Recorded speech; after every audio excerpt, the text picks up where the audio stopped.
মুর্শিদাবাদের প্রাচীন জঙ্গিপুর পৌরসভায় দীর্ঘদিন ধরে চলা প্রশাসনিক অচলাবস্থার অবসান ঘটিয়ে অবশেষে সম্পন্ন হল বোর্ড অফ কাউন্সিলের বৈঠক। সরকারি নির্দেশিকা অনুযায়ী জঙ্গিপুর পৌরসভার নির্বাচিত বোর্ড ভেঙে দিয়ে প্রশাসক নিয়োগ করা হয়েছিল। প্রশাসকের দায়িত্ব দেওয়া হয় জঙ্গিপুরের মহকুমা শাসক গদ্দাম সুধীর কুমার রেড্ডিকে। দায়িত্বভার গ্রহণের সঙ্গে সঙ্গে তিনি পৌরসভার প্রশাসনিক কাজকর্ম পরিচালনা শুরু করেন।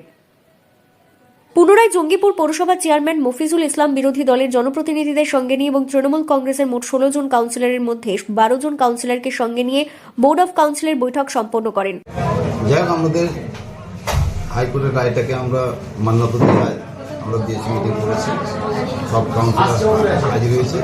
আমরা সবাই মিলে আবার ধরেন কি সেই জঙ্গিপুর পৌরসভাতে ভালো পরিষেবা দেওয়ার একটা সবাই অঙ্গীকার করেছি যে আমরা আগামী দিনে ভালোভাবে পৌরসভা চালাবো।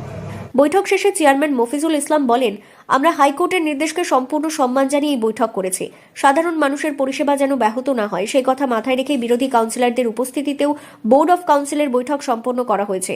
আগামী দিনে পৌরসভা আরও সঠিকভাবে চলবে এবং মানুষ পরিষেবা পাবে দ্রুত স্বচ্ছভাবে, উন্নয়নের গতি আরও বাড়বে।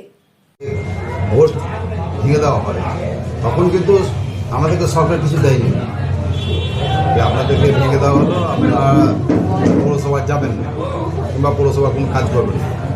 যাই হোক, আমাদের সেটা প্রশাসনিক ব্যাপার।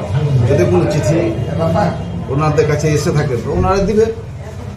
এদিন জঙ্গিপুর পৌরসভার ভাইস চেয়ারম্যান সন্তোষ চৌধুরীও সাধারণ মানুষের উদ্দেশ্যে আশ্বাস দিয়ে বলেন, আমরা চাই সাধারণ মানুষ যেন জল, রাস্তা, আলো, নিকাশি ব্যবস্থা সহ সমস্ত পরিষেবা ঠিকভাবে পায়।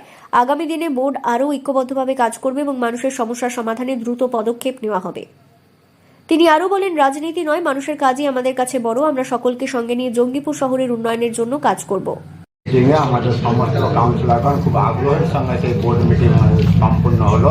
16 জন কাউন্সিলর নিয়ে সম্পন্ন হলো। তার মধ্যে ওই আরও একটা কাউন্সিলর তো হসপিটালে ভর্তি আছে, একটা লক আপ থাকার জন্য আসতে পারেনি। আরও 2টো কাউন্সিলর যোগাযোগ করেছে, এই কারণে আসতে পারছি না, পরীক্ষা ছিল এই জন্য।